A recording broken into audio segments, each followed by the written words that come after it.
네. 사랑합니다. 축복합니다. 축복합니다. 네. 기도하고 우리 말씀 함께 나누시겠습니다.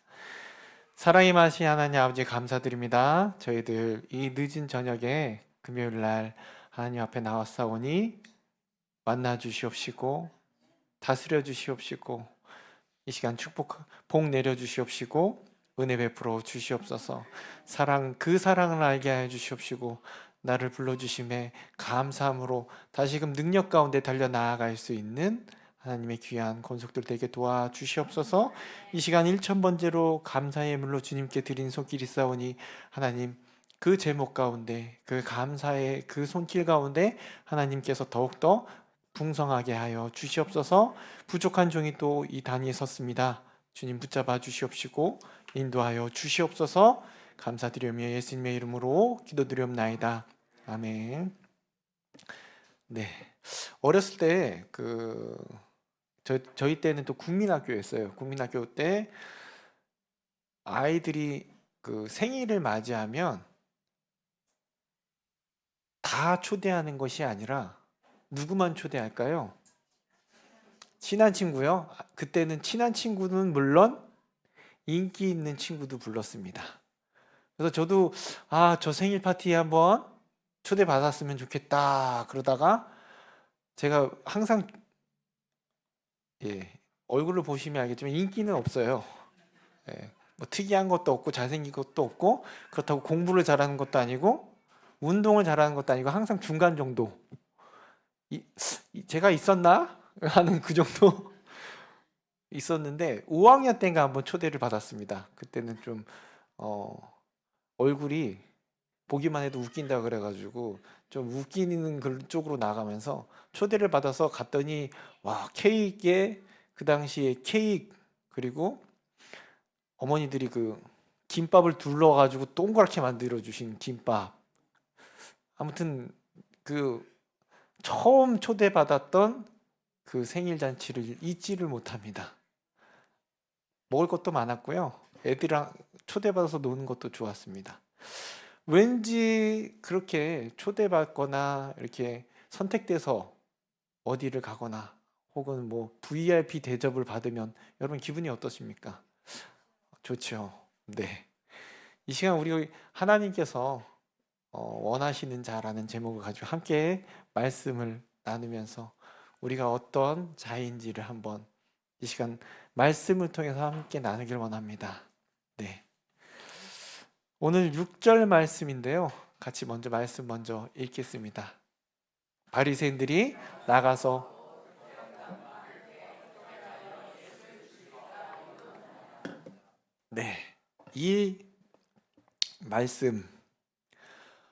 이 말씀 가운데 보면 바리새인들이 나가서 곧 헤롯 왕과 함께 어떻게 하여 예수를 죽일까 의논하니라. 예수님께서 이제 점점점 대중들에게 인기를 얻으시면서 사람들이 많이 따라다니기 시작했습니다. 기적도 베풀고 그의 말씀이 권능이 있고 그러므로 인해서 그들이 위협을 받기 시작하니까 어떻습니까?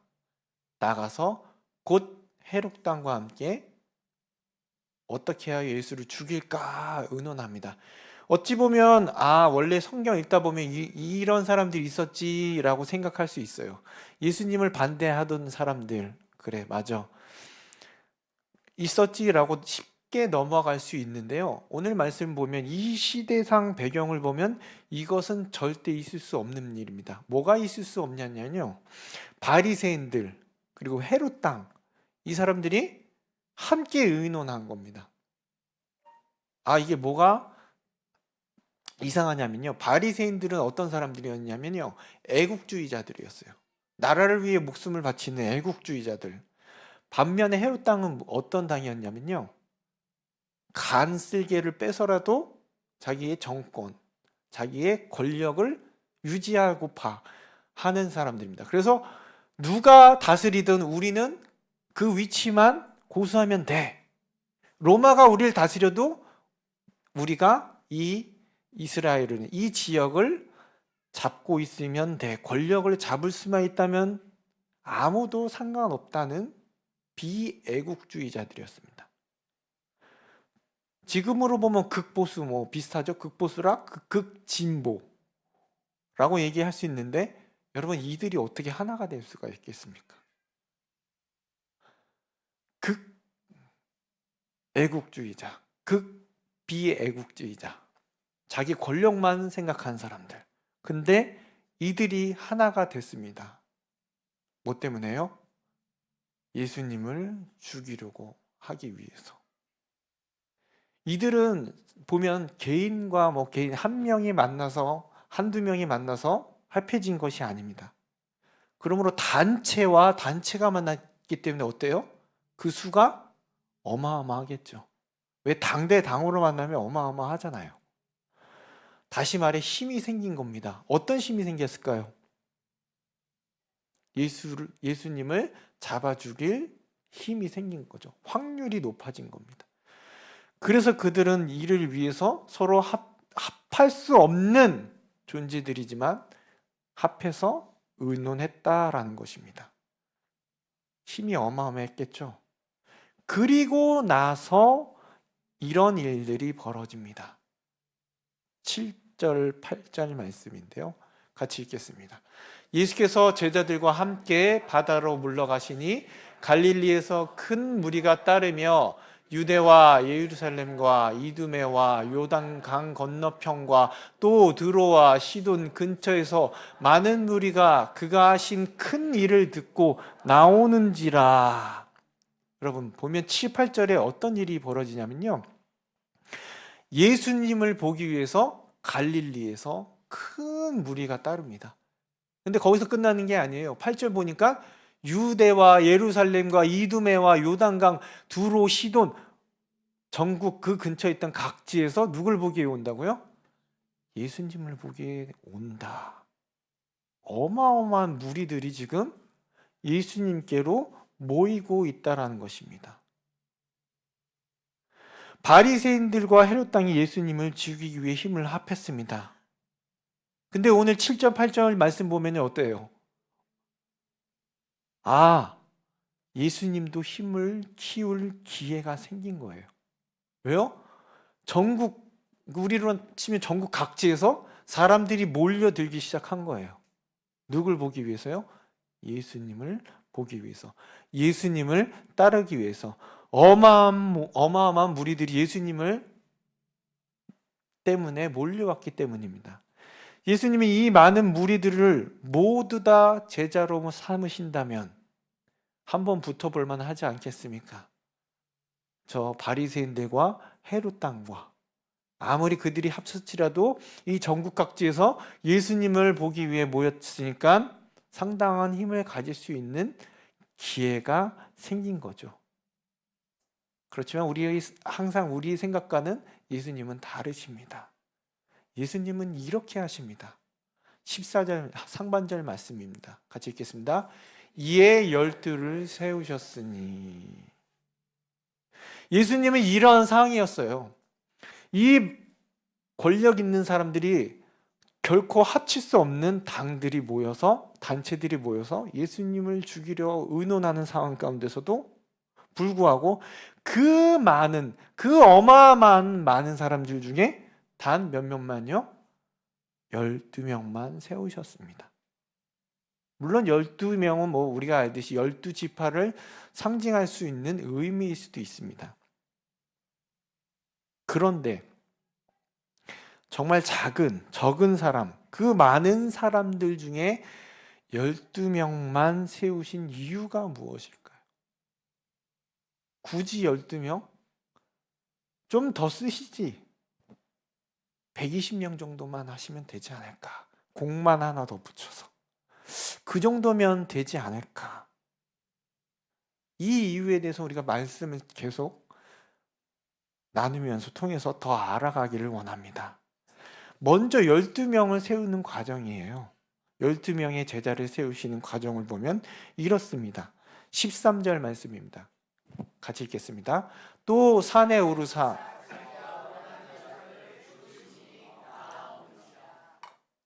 예수님이 제자들을 선택한 이유가 나와요. 예수님이 제자들을 선택할 때, 야, 여기 나의 제자 될 사람 한번 손 들어봐. 했을 때, 저는 꼭 예수님을 위해 목숨을 걸겠습니다. 저는 예수님 든든하게 받쳐줄 수 있는 물질이 있습니다. 저는 재능도 있고요. 손을 들고 제가 주님이 되겠습니다. 제자가 되겠습니다. 제가 생명하고 주님을 따르겠습니다. 라고 해서 된 것이 아니라는 것입니다. 뭐라고 말씀하시냐면요. 자기가 원하는 자들, 주님께서 원하는 자들을 부르셨습니다. 예수님이 원하시는 자를 선택하신 겁니다. 사도행전의 저자 사도행전의 저자인 누가가 예수님을 그리스도라 부르는 자를 제자라고 호칭하는 것을 이 사도행전을 통해서 계속해서 그 가운데 말씀해 주고 있는데요. 비록 그들이 예수님을 보지 못했지만 예수님이 돌아가신 이후에 사도행전이 쓰여졌기 때문에 그 사도행전에 나오는 모든 인물들, 사도들 외에 인물들 가운데 더욱이 만나보지는 못했지만 그럼에도 예수님이 그리스도이심과 또 하나님의 아들이심을 믿는 자들에게 그분의 제자라고 말씀해 주고 있습니다. 그렇다면 여러분, 여기 계신 분들은 모두 예수님을 그리스도시요 살아계신 하나님의 아들이라고 고백하시는 분들이 계신 거잖아요. 그렇다면 예수님의 우리도 제자인 것입니다. 그렇다면 여러분들이 내가 주님의 제자인 건 내가 주님을 선택했기 때문이 아니라는 것입니다. 어떻게 우리가 주님의 제자가 되었습니까? 우리가 잘나서요? 우리가 착해서요? 내가 나름 재능이 있어서 교회를 위해서 좀 봉사하고 싶어서, 물질이 많아서, 반대로 좀 내가 가난해서 심령도 가난하고 물질도 가난하고, 아니면 주님에 대한 열정과 사랑이 남달라서 그래서 그것을 보고 저와 여러분들을 불러주셨습니까? 아니에요. 주님이 보시기엔 우리가 내세울 것이 하나도 없습니다. 이 천지를 만드신 다스리시는 하나님 앞에서 뭐 하나 잘난 것도 없습니다. 주님은 아무것도 아닌 우리를 바라보시면서 뭐라고 말씀하셨다고요? 나는 너를 원한다고.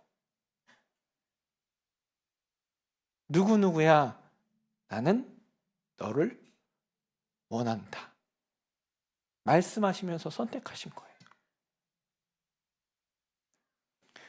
이 부분이 여러분들에게 위안이 되시지 않습니까? 보잘것없는 우리지만 누구누구야, 내가 너를 원한다. 특히 저에게 위안이 됩니다.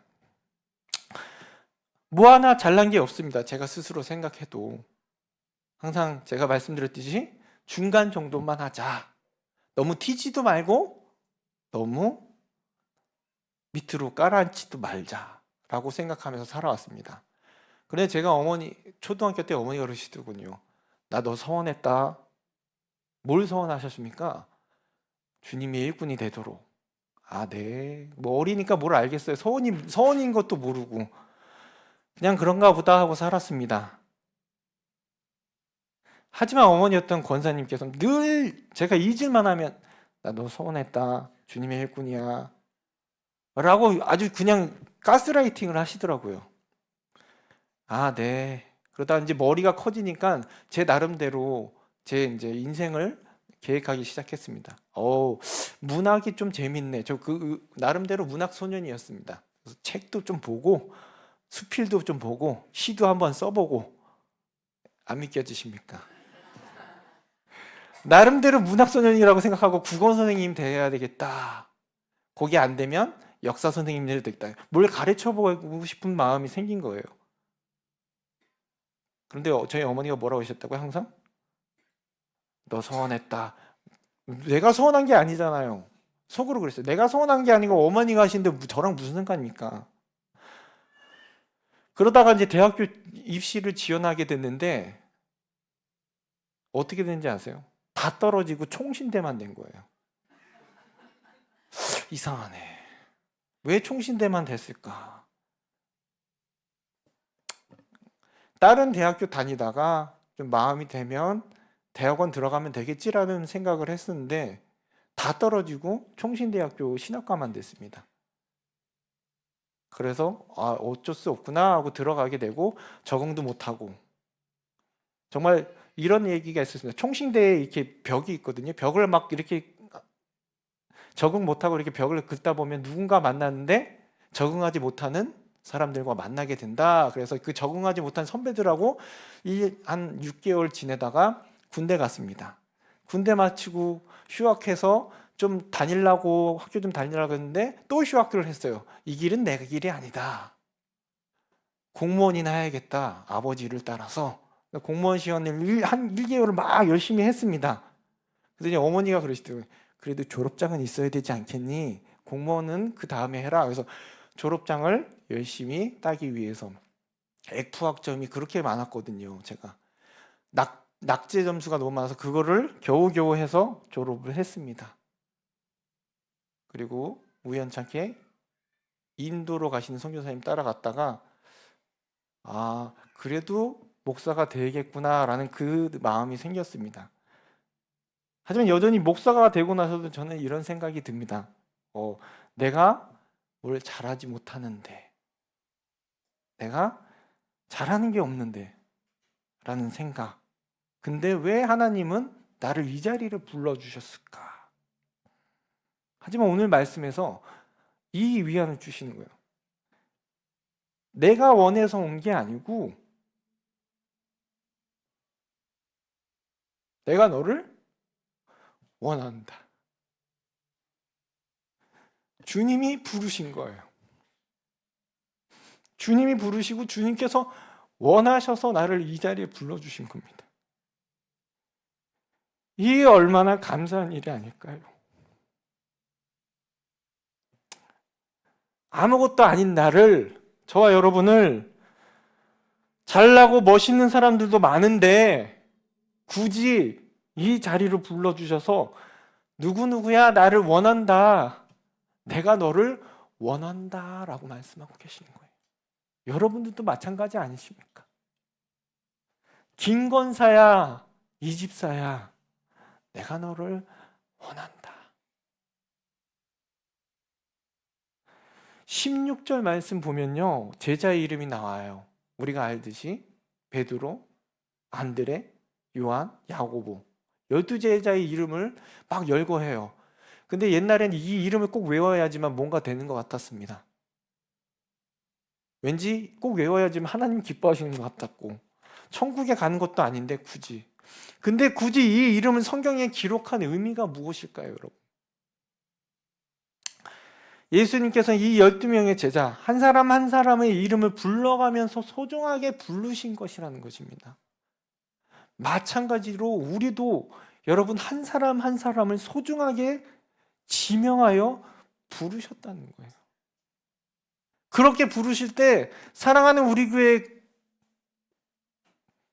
단체로 부르시는 게 아니라 그냥 뭉텅이로 권사님들 얼버 부르고 부르시는 게 아니라 1+1 누구누구의 자녀, 누구 권사의 자녀, 누구누구의 친구, 누구의 이웃이 아니라 우리를 너무도 소중하게 여기셔서 꼭 찍으셔서 지명하여 저와 여러분들을 불러주셨다는 것입니다.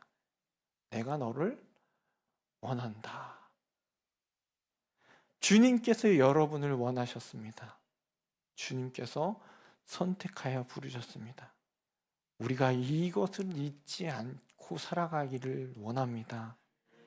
이 자리, 이 직분, 이 교회, 이 지역, 이 나라, 이 민족 다 하나님께서 우리를 부르셨기 때문에 이곳에 서 있는 것입니다. 그러니 우리 감사하길 원합니다. 부르지 않았다면 모를 그 감사, 은혜 아닌가요? 그렇게 저렇게 살아가는 인생일 수도 있지만, 하지만 주님이 불러주셔서 내가 너를 원한다 말씀해 주시고 내 이름을 불러주시고 자녀 삼아주신 그분의 은혜와 사랑을 여러분 잊지 않는 저와 여러분들이 되기 원합니다. 그렇다면 왜 우리를 제자로 삼으셨습니까? 왜 우리를 콕 집어서 이름을 불러주시면서 부르셨나요? 이유가 있습니다. 14절 상반절 말씀인데요. 14절 상반절 한 절만 읽겠습니다. 이에 12를 세우셨으니 이는 자기와 함께 있게 하시고, 여기까지 읽겠습니다. 첫 번째 불러주신 이유가 뭐냐면 자기와 함께 있게 하시고, 제자를 부르신 이유가 뭐예요? 함께 있게 하시려고 부르셨다는 겁니다. 여러분, 함께 있다는 의미가 무엇입니까? 제가 우리 노재현 목사님하고 전혀 친분도 없고요, 나이도 좀 차이가 나요. 물론 얼굴도 모르던 사이였습니다. 하지만 함께 사역을 하게 되었습니다. 그러면 어떻습니까? 같이 밥을 먹을 때 또 모습을 보게 되고, 같이 교육자 수련회 갔을 때도 노 목사님이 코를 고신다는 것을 알게 되고, 그리고 어디를 관람하거나 사역할 때도 같이 함께 움직이며 그 모습을 보게 됩니다. 마찬가지예요. 12 제자들도 그렇습니다. 누구의 모습을 보게 됩니까? 함께 할 때에, 주님과 함께 있어야 할 때 주님의 삶을 보게 된다는 겁니다. 주님의 말씀을 듣고 그분의 언어를 보게 됩니다. 주님의 생각을 보게 됩니다. 주님의 삶의 방법을 보게 됩니다. 그리고 주님의 계획 등등을 보게 됩니다. 주님과 함께 있다는 거, 바로 이런 것이죠.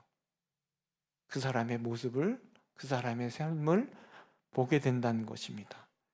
주님의 삶을 보면서 어떻게 주님의 제자로 살아가는 것이고 어떤 것이 하나님의 백성으로 살아가는 것인지를 배우게 된다는 것이에요. 함께 한다는 것. 결국 주님이 제자들과 함께 하시려는 것, 누구의 성품을 담기를 원하는 거죠? 주님의 성품을 닮아가게 하시려는 것입니다. 그래서 부르셨어요. 그리고 14절 말씀 다시 보면요, 그 이후로 또 보내사 전도도 하며, 뭐요? 두 번째, 전도도 하며. 두 번째 이유가 전도하기 위해 부르신 거예요. 주님이 부르신 이 제자들을 성경에서 뭐라고 부르죠? 사도라고 말합니다. 이 사도는 아포스톨로스라는 뜻입니다. 뭐냐면 보내심을 받은 자, 사명을 받은 자, 특사, 대사를 뜻합니다. 주님이 제자들을 부르신 이유가 뭐예요? 전도를 하기 위해서, 그들을 보내서 전도를 하기 위해서. 그렇다면 주님이 우리를 부르신 이유는, 먼저 첫 번째는 예수님의 성품을 담게 하시는 것. 다시 말하면 보냄을 받기 전에 주님의 성품을 닮아 변화된 후에 어떻게 해요? 세상으로 나아가 복음을 전하기 위함이신 겁니다. 다시 말하면 예수님께서 함께 하시기 위해 제자들을 부르셨는데 그들을 변화시킨 다음에 세상으로 나아가 주의 복음을 전하기 위해, 전도하기 위해 부르셨다는 겁니다. 그런데 우리 가운데 제자로서 먼저 주님의 성품을 담지도 않고 전도하러 나아가는 경우가 많지 않으십니까? 제가 그래요. 지난해 겨울에 성북초등학교 전도를 할 때였습니다. 고학년인 것 같은데 남자애가 티켓을 나눠주는데 말투가 이상하더라고요. 이거 뭐야? 좋은 거야? 권사님한테 함부로 하는 거예요. 그래서 이거 봐라. 저도 모르게 그러면서 이 화가 나서 뭐라고 했냐면, 이거 너 미팅거 아니야? 미팅거? 라면서 그 아이를 째려봤습니다. 물론 그 아이가 잘못했어요. 너무 권사님들을 함부로 하는 거에 대한 화가 나서 그 아이가 잘못한 거에 대해서 좀 이렇게 저도 모르게 미를 쳤습니다.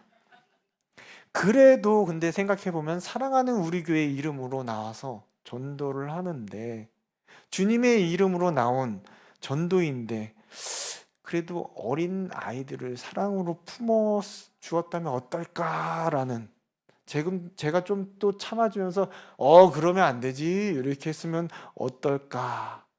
그래도 와서 음료를 받아가던 아이인데, 마찬가지로요, 내가 사랑하는 우리 교회의 목사인데, 장로인데, 권사인데, 집사인데, 성도인데 내 삶의 모습이 그들에게 그리스도인으로서, 사랑하는 우리 교회의 성도로서 모습은 어떠하냐는 말입니다. 아니면 세상 사람들과 같지는 않습니까? 내 삶이 그들에게 그리스도를 나타내는 향기가 돼야 되는데, 세상 사람들과 같이 살아가다 보면 오히려 그리스도인으로서 숨기고 있지는 않으십니까? 아니면 교회 다닌다고 선뜻 말하지 않고 있지는 않으십니까? 나로 인해, 나의 모습으로 인해 다른 사람이 교회를 이상하게 보거나 멀리 할까봐, 아니면 교회 다니는 게 주님의 성품을 담기는커녕 오히려 세상 사람들과 같다면, 나름대로 권사라고 얘기하면서, 집사라고 얘기하면서, 성도라고 얘기하면서 내 삶에 그러한 그리스도의 영광을 드러내는 삶을 살아가고 계십니까? 그래서 주님은 부르셔서 함께 있게 하셨습니다. 주님을 본받게 하기 위해서. 그리고 전도도 하게 하셨습니다. 그러므로 우리가 먼저 주님의 이름으로 변화가 되어야 되는 것이에요. 우리가 주님의 성품을 닮아가야 되는 거예요. 주님의 말씀을 항상 깊이 묵상하며 그 말씀대로 살아가기를, 정말 우리 말씀의 한 구절이라도 주님을 닮아가기를 애쓰며 살아가야 되는 것입니다. 그리고 다시 주님의 이름으로 보냄을 받은 자로서 주님을 닮은 모습으로 살아가야 되는 것입니다. 마지막으로 세 번째요, 15절 말씀인데요, 같이 읽겠습니다. 귀신을 내쫓는 권능도 가지게 하려 하심이러라. 다른 말로 사단의 왕국을 몰아내고 하나님의 나라를 건설하기 위해서 부르심을 받은 존재를 라는 것입니다. 우리가 가는 제자들이 가는 곳곳마다 악한 영이 물러나고 하나님의 나라가 확장되기 하기 위해서 제자로 불러주셨다라는 것입니다. 그런데 우리에게 여러분, 귀신을 물리칠 수 있는 능력이 있으십니까? 단반에 없으신다 그러시면 안 됩니다. 마가복음 16장 17절 말씀입니다. 마가복음 16장 17절 같이 읽겠습니다. 믿는 자들에게는 이런 표적이 따르리니 곧 그들이 내 이름으로 귀신을 쫓아내며 새 방언을. 여기서 표적, 즉 귀신을 쫓아내는 능력은 누구에 있다고 말씀하시냐면요, 누구요?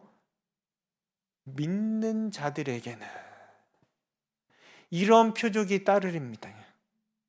믿는 자들에게는 기적이 있습니다. 99.9%가 무슬림인 소말리아의 부족을 품고 그곳에서 가셔서 20년을 선교함으로 헌신했던 여자 선교사님의 고백입니다. 98년 예수 영화 상영 후에 소말리 사람들이 던진 돌멩이 세례 속에서도 다치지 않고 지켜주신 하나님. 말라리아 약을 먹고 8시간 운전 중에 길 옆으로 굴러 차는 폐차가 되었지만 털끝 하나도 다치지 않게 지켜주신 하나님. 혼자 잘 때 밤에 도둑이 와서 집 물건들을 다 가져갔지만 제가 자던 방은 안전히 지켜주셨던 하나님. 2008년에 다답 난민촌 병원에서 간호사로 일할 때 타고 가던 병원 앰뷸런스를 향해 길 양옆에서 소말리아 무장 괴한들이 총격 세례에서도 죽지 않고 지켜주셨던 하나님. 여전히 선교 현장에서는 하나님의 기적이 일어나고 있습니다. 지금도 여인 혼자의 몸으로 파키스탄에 가서 외국인으로서 무슬림인 그들에게 복음을 전하면서 시골 마을의 힌두 배경의 여인들과 아이들의 그 복음화를 위해서 글을 가르치고 성경을 읽을 수 있게 힘쓰고 있습니다. 물론 어려움과 고난 속에서도 오히려 주저하거나 포기하거나 하지 않으시고 주의 나라의 그 확장을 위해, 영광을 위해 많은 사탄의 시험과 어려움 속에서도 주님의 인도하심으로 나아가고 있습니다. 여자의 혼자 힘으로, 물론 팀을 이루긴 하지만 그분의 나이는 이제 70이에요. 그럼에도 든든한 배경이 있는 것도 아니고 물질이 있지도 않지만 때로는 우울증과 때로는 지쳐서 번아웃된 선교를 그만둬야 되나 하는 가운데서도 지금도 감당하며 나아갈 수 있었던 이유가 무엇입니까? 주님을 믿기 때문에. 다른 것을 믿는 게 아니라, 다른 물질을 믿는 것이 아니라, 내 힘을 믿는 것이 아니라, 내가 쓰러지더라도, 일어나고 넘어져더라도 주저하지 않고 일어날 수 있었던 것, 그분이 주님을 믿기 때문이라는 사실입니다. 여러분, 복음은 우리 주님은 믿는 믿음은 뭘 변화시킵니까? 모든 것을 변화시키십니다. 누군가는 치유함을 받습니다. 누군가는 자유함을 얻게 됩니다. 인생이 변화가 되는 거예요. 어려움 속에, 고난 속에, 아픔 속에, 시험 속에 빠져 계십니까? 주님을 믿기 원합니다. 그분을 의지하기 원합니다. 그분만을 바라보기를 원합니다. 그분이 나의 전부가 되어주시며 여러분 다시 일어나 걸을 수 있게 하십니다. 뛸 수 있게 하신다는 거예요. 왜 주님은 이 단 12명의 제자만 선택하셨을까요? 왜 이 소수에 더 많은 사람이 있었더라면 더 괜찮았을 텐데. 하지만 고린도전서 1장 27절과 이사야 60장 22절에 이렇게 말씀하시는데요. 같이 읽겠습니다.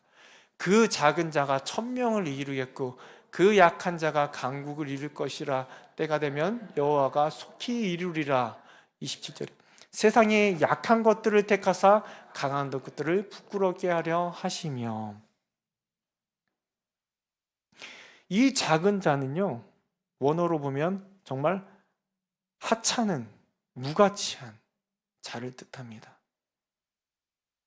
이 약한 자는 힘없는, 병 있는 자를 뜻합니다. 하지만 이 작은 자를 택해서 이 시대의 복음이 이루어지게 하셨던 주님의 택함은 단 12명밖에 안 된다는 거예요. 이 전 세계 주님의 복음이 이루어질 수 있게 했던 그 시초는 작은 자였던 이 12명의 제자라는 것입니다.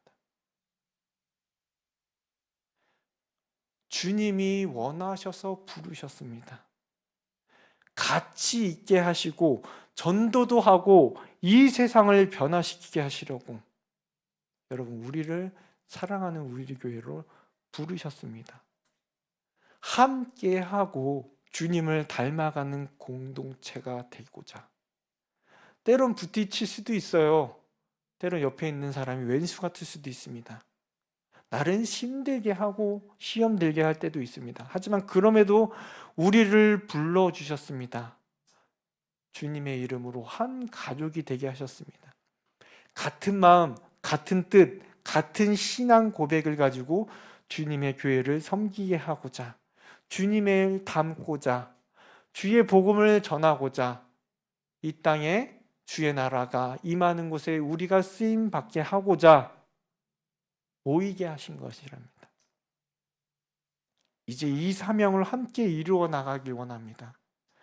여기 모인 우리 사랑하는 우리 교회의 공동체가 주의 이름으로 승리하신 그분을 의지하면서 우리에게 주신 그 사명, 비록 세상 사람들이 볼 땐 큰 교회가 일하는 것 같고 작은 교회가 대형 교회가 일하는 것 같지만 여러분 우리를 불러주신 이유가 있어요. 작은 교회이지만 그럼에도 하나님께서 원하셔서 불러주신 것입니다. 그걸 믿고 달려나아갈 수 있는 저와 여러분들이 되게 이 시간 간절히 기도하길 원합니다. 이 시간 우리